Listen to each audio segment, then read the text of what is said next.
So we move to item 5, public input, and we have received 2 requests to speak today, both of which have been accepted. The first one is Suzanne Kendrick from Bike Grey Lynn to speak in support of the Inner West Street improvement projects, and that relates to agenda item 9 on the agenda, which is to do the Auckland Transport Q1 performance report. And Suzanne, just so you know, and I'm sure you do, is that people get 5 minutes, and we'll give you a little ding on the bell after 4 minutes to let you know that it's about a minute, and then with a bit of luck we'll have a couple of questions after that. So welcome, Suzanne, and over to you.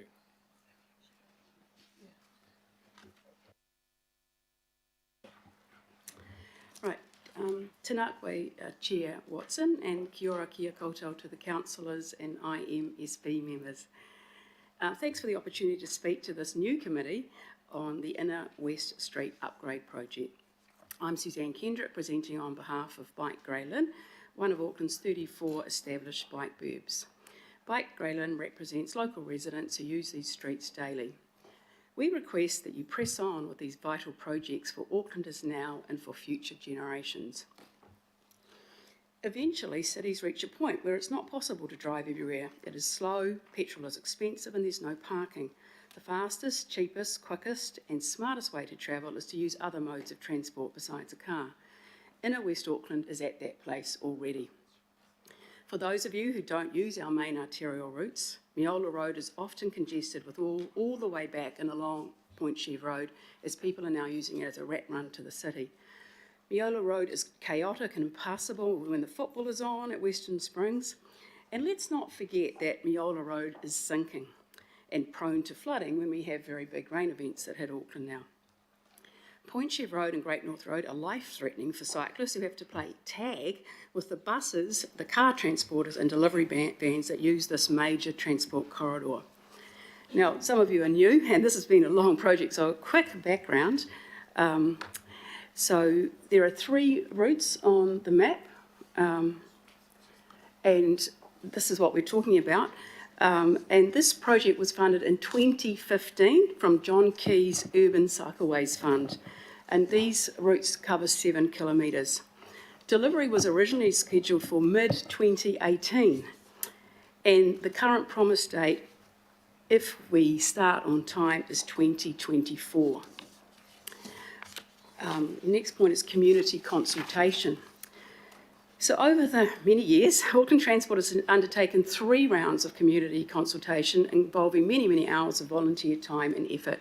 The feedback has consistently been in support of all 3 projects. For the Grey Lynn and Westmere improvements in the 2018 consultation, 2/3 of submissions supported the project. And then this year, AT came back to the community in anticipation of construction for this project. The feedback report notes the dominant response to an open-ended question was variations of "please get on with it." Okay, now there's been a lot of talk of this just being cycleways, but I really want to stress this is more than cycleways. That is not correct. This project offers improvements and a large range of important benefits. One is long due repairs to fundamental infrastructure, particularly on Miola Road. And then better travel options in an already very congested and busy part of town. And it's not just for the city locals.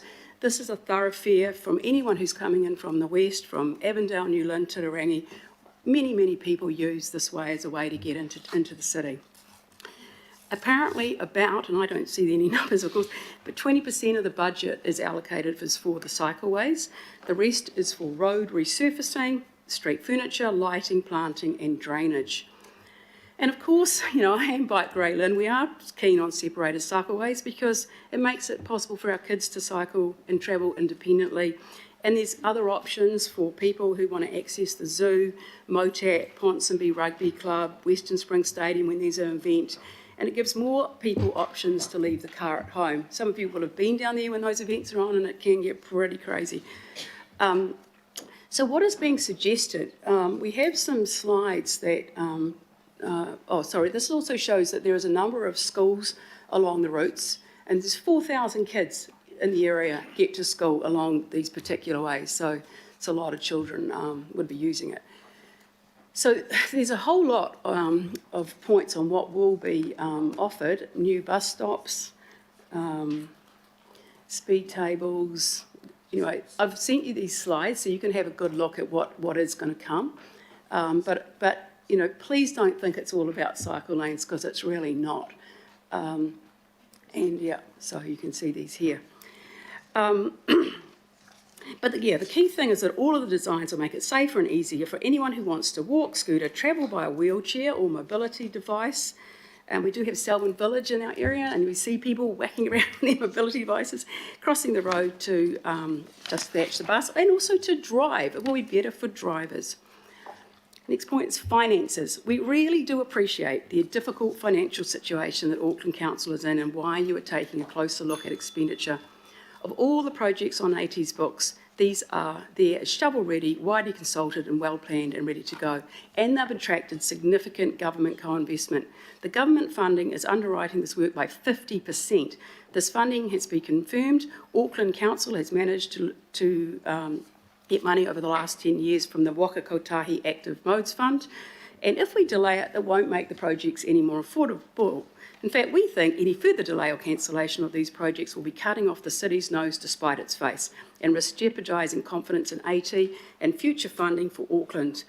If we don't spend the allocated government funding, it will go to other New Zealand cities who want to progress with these types of improvements. Auckland Transport needs to focus on faster and smarter delivery. We agree with the Mayor on this. And just with me is some of the people that the community response to the project. We know that there's been a big response, and that's because there's a big interest, and a lot of people believe that, that this needs to go ahead. So let's not waste the work that's already been done. Thanks for the opportunity to speak, and I'm sorry I went over time. And thank you very much, Suzanne. Obviously, a lot to get through, but I think you've done a really good job in summarising it there. And it's remiss of me not to introduce, I think, is it Fian who's come in support? Yeah. Welcome, Fian.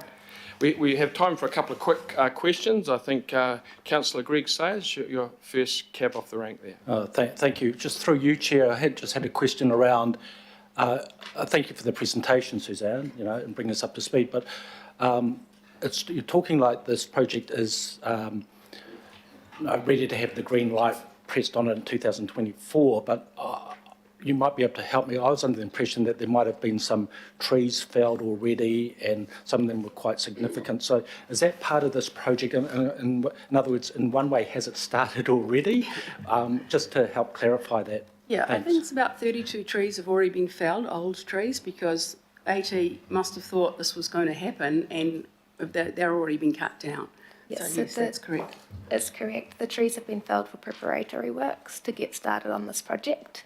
And in their place, the plan is to put native trees and rain gardens, which the community really, really are happy about.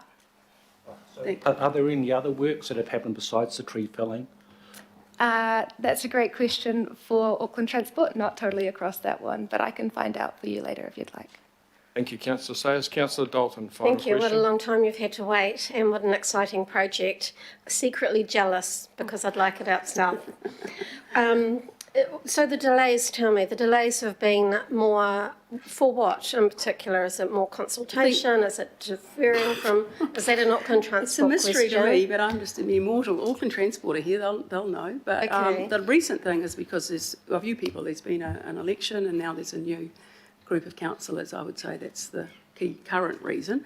But I don't know the previous ones. No. Okay, thank you for that. It seems like there's quite a lot of road renewals in there. It's a good outcome for everybody. Thank you. Thank you.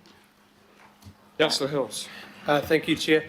I guess just one question. There's been such a long delay, and this has been so widely supported by local boards, by residents, by businesses, by schools, and now AT seem to be blaming or scapegoating the Mayor for pausing these projects. I guess what are your feelings, or what is the community feeling that once again they're waiting for another unforeseen time? And the trees have been cut down, as you say, so everyone was celebrating that it had started. Well, the politics time is over. You're elected now, so let's just get on with it. I don't know who's blaming who, and I don't really care. I just want you to start. And I've actually put out an offer. If any of you want to see it, I'll take you for a drive around and you can have a look, for those of you who don't come to the area very often. And it's really obvious if you live there why we need it. It's not a mystery.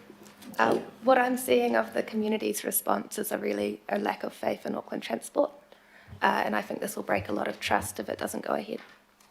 Okay, thank you, and thank you for that invitation. Hopefully some of the elected members take you up on that. Could I please have someone to move Councillor Fletcher? We received the public input from Suzanne and Fian regarding the support of the Inner West Street improvement projects, and thank them for attending. Do we have a seconder? Councillor Leone. All those in favour? If it's a motion, I have a question on the motion.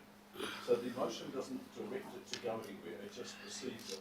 Yeah. Sorry. Speaker, with most public input, we are actually directing it to a part of the council for consideration and possible feedback. Yes. And Okay. the motion doesn't do that. So I'm just wondering if Chair, if you want to add something to that, that it be the presentation be referred to Auckland Transport for their feedback or something of that like. Yeah.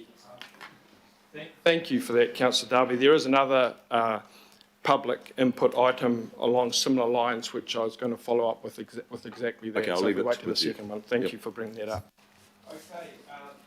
So thank you, and we will now call up our second presentation for today. We have Carol Gunn, board member of Western Springs College, and Radha Patel, who is the student-elected board member on Western Springs College, and they are looking to speak in support of the Point Chev to Westmere Street Improvement Project and safety concerns of students. So welcome to the both of you. Similarly with our last presenters, you have 5 minutes, and we'll give you a warning bell after 4. Welcome. Thank you. Thank you, Councillor Watson, for allowing us to speak. Can I just ask what happens with the slides? Whether we have some slides. Do we have slides going up with this one?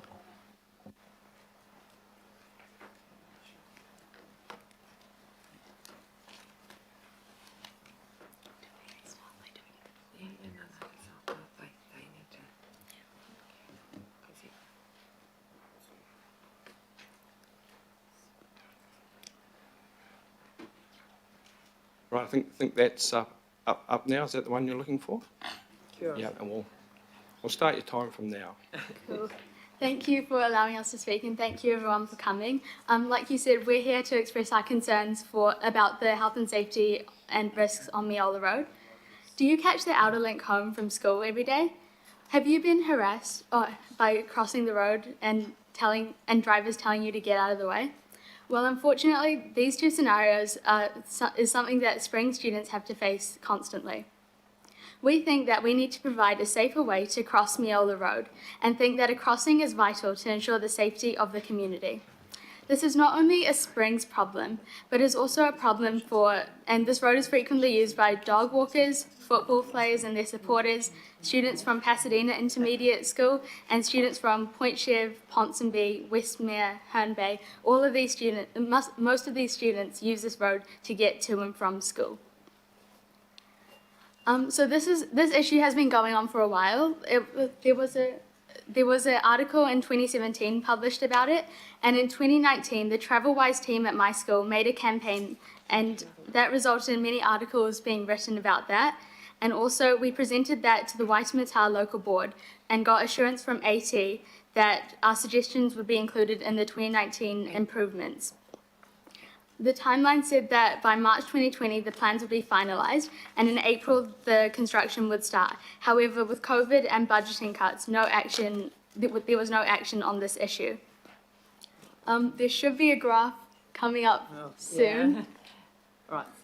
That's just some of the media, isn't it? So, Yeah, those are some of the articles. the next The slide. graph shows that 36% of students walk, 23% bus and 5% bike. So altogether, that is, it's better visualized on the next slide, which is a pie chart of that data. So as you can see, walking and busing, that is over half of, that percentage is over half. And then if you include biking in that, that's 64%. And the study was also conducted in winter, showing that it's not, people aren't just driving if there's a little bit of rain or anything. Our roll is also at like 1,800 at the moment, but I'll let Carol speak to that. Hi, I'd just like to also say that travel-wise data was from July this year, so it's the middle of winter. Oh, it's the middle of winter and it's very recent. Before, the school is very familiar with the land subsidence issues faced by Meola Road because the school is built on the same land, and because of that had to spend a large amount of money redeveloping and rebuilding to provide a stable base for the school. Before we rebuilt, the roll was at about 1,600 students. Now it's pretty close to 1,800, and we have some debates with the ministry about how fast that was growing, but we're in the process actually of master planning for 3,300 students. So we're looking at doubling the roll from what it was in the next 5 to 10 years. And we have pushed very, very hard with pressure from our lovely students and staff to resist having the allocated car parking on our site. So we've got minimal, because we really want to push students into other and staff into other modes of transport, because we recognise that if we don't do that, we're going to have an uncontrollable amount of congestion. So back to you, Rada. Cool. So what we're asking for is that Auckland Council, Auckland Transport and the Waitemata Local Board commit to proceeding with the improvement plans for Meola Road and prioritise this implementation of the Meola Road project. We also ask that we install a temporary pedestrian crossing on Meola Road immediately to provide a safe way for students and our community to cross the road. We acknowledge that there has been barriers hindering the development of this project. However, we can't wait for a tragedy to happen before we start valuing and prioritising the lives of students and our community. We presented this, Travelwise presented this petition in 2019, as I said before. The 3 people who presented are now all at uni, 2 in their 3rd year and then 1 in his 2nd. So, and I was year 9 when we started this, started the petition, and I would like to know that the future generations of students who cross that road and our community can cross it safely before I graduate at the end of next year. Thank you. Happy to take questions. All right, thank you, Carol and Rata, for a very professional presentation and very good use of the statistics that you've produced there. Do we have some questions? Yes, we do. We have one from Councillor Julie Ferry, who's online. Julie, can you hear us? Kia ora, yes, can you hear me? Yep. Hi. Great, thank you, and thank you for approving my electronic attendance today. I want to just quickly acknowledge Carol and Rada, particularly Rada. This is quite an intimidating environment to walk into, so well done for doing that, and you spoke really well, so thank you. My recollection is that there was an accident where a pedestrian was struck near where this was going to happen. Is that correct? A crossing attendant? That may have been Point Sheep Primary. Yeah, I'm not sure about that. Yeah. That's okay. You've seen some. So what I really wanted to ask about was the impact it has on the school environment. What it's like sort of starting your day with a bit of a challenge even to get to school. How does that sort of feel, and how would this project help with that? Thank you.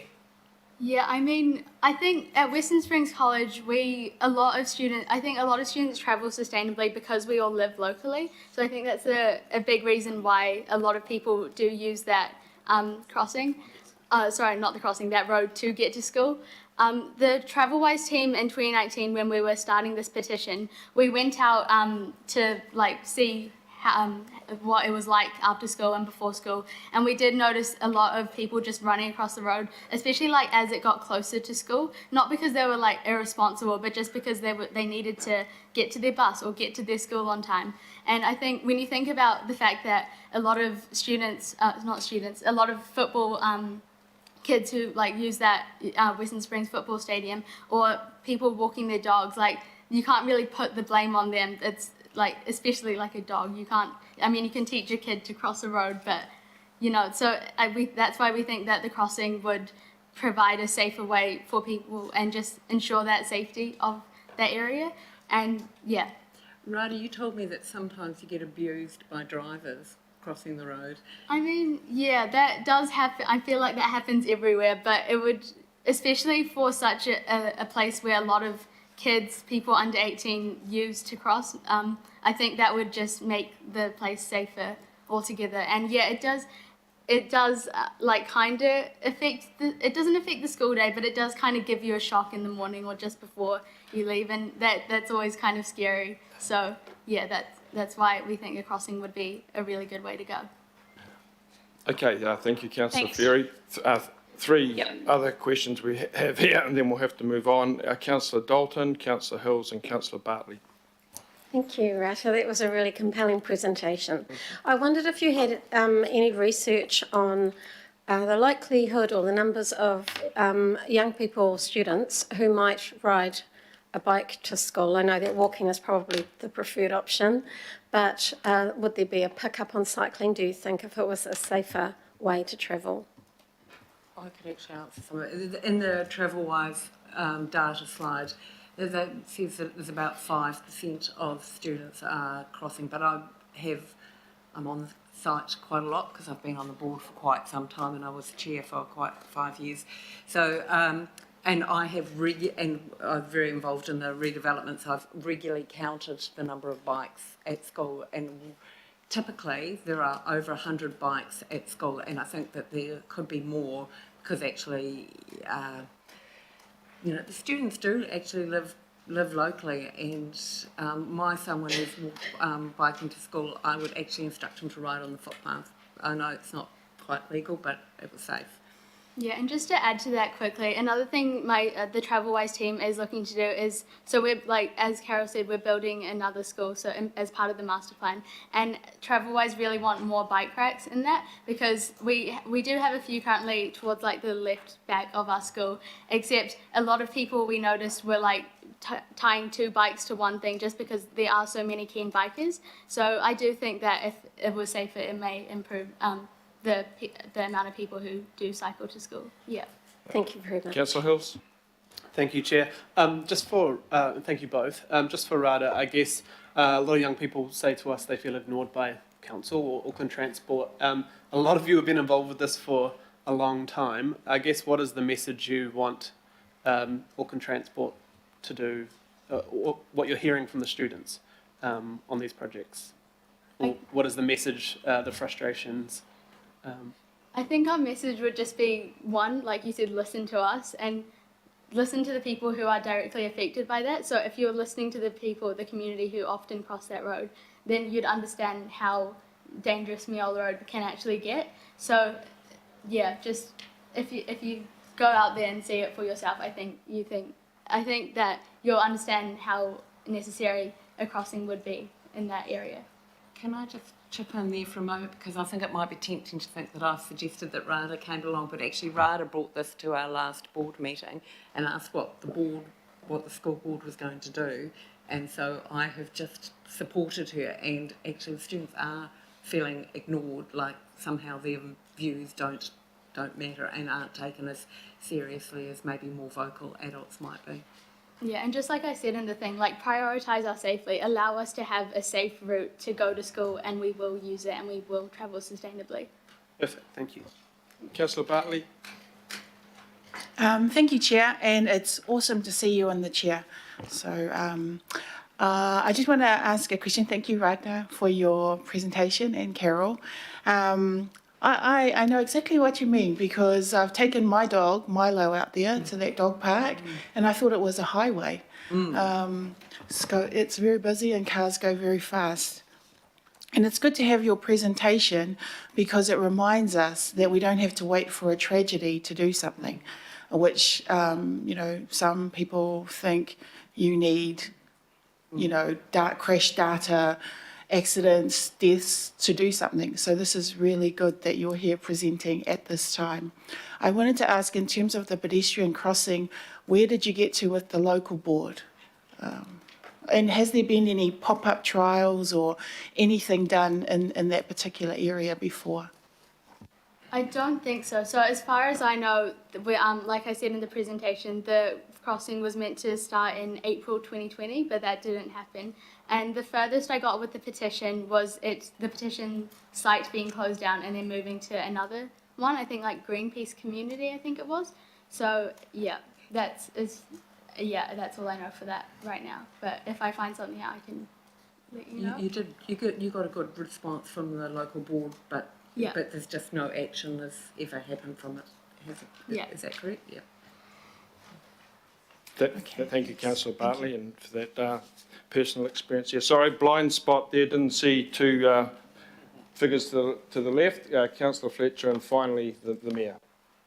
Oh, no, I'll defer to the Mayor on this because my question's been asked by Councillor Bartley. Thank you. We received a presentation from a Ms. Baldock showing a quite sensible car parking arrangement for the dog people along Miola Road. Have you considered that, and will that be included in the thinking of AT? Well, I cycle along there, so I know the area quite well, and I get along with some of your questions, but that parking thing looked quite sensible to me. I haven't seen Gail Baldock's design plan, but actually that doesn't really address the issue that the students have of getting to and from school. There is a bus stop directly opposite the entrance to the Motet 2 and the soccer grounds, and that's actually also the route that the kids walk across the 7 fields to get to school. And it's really busy. They have to cross, try to cross the road either to or from school and dodging it, and you can imagine they're running a bit late, and the cars won't stop. And a class is due to start and they're going to get a detention if they're late. It can get really stressful, but I don't know that really addresses I don't think. I think that they both can exist together. I think they're both suitable improvements, and I'll just ask AT to perhaps consider them both when they do that. I'm sympathetic to what you want. Yeah. Okay. Thank you. Carol, thank you for coming along, and it's been wonderful to hear what you've got to say. We've had a lot of correspondence from people like Stephen Lethbridge as well. Oh, yes. How closely is the education community working together on this? Our current chair, so I stepped down from the chair role in March, and our current chair was until about a month ago also chair on Point Chevalier Primary School. So she obviously knows Stephen very well, and we also have a very active community of learning at Kahuiako. So there is good communication between the schools in this area, in the Western Bay area. That's good. I mean, it's important that there's a reasonably unified view from the community, and you will have seen that later on the agenda today we have Auckland Transport coming before us, so I'm sure it's going to have appropriate scrutiny. All right, thank you. Thank you so much. And thank you. Okay, we're right on the 30 minutes for public input, so last questioner, Councillor Leone. Oh, kia ora. I just want to acknowledge you both again for your presentation. Just coming back to the Waitemata Local Board, I know that Graham Gunthorpe was the transport lead at the time. Did you have any contact with him after that? And also, have you had a chance to find out who the transport lead is now for the Waitemata Local Board? I do not know that information yet. I was not one of the students who presented. I was in year 9. The people who presented were in year 13 and 12, so I was not involved in that. So I was just told what happened, so I'm not too familiar with that. Thank you very much, Carol and Radha, for that. So we have a recommendation up before us now that the committee receive the public input from Carol and Radha. regarding the Point Chev to Westmere Improvement Project and safety concerns of students on Miola Road. And B, request an update from Auckland Transport on the Inner West Street improvement projects. And I note in that respect that one of the local boards of the affected area had asked for that but hadn't received that. So we will receive that from Auckland Transport and forward that to you. Do I have a mover? Councillor Fletcher, seconder. Councillor Leone. All those in favour? Aye. Against? Carried. Thank you both very much. You're right. Thank you. Thank you for your time. Okay,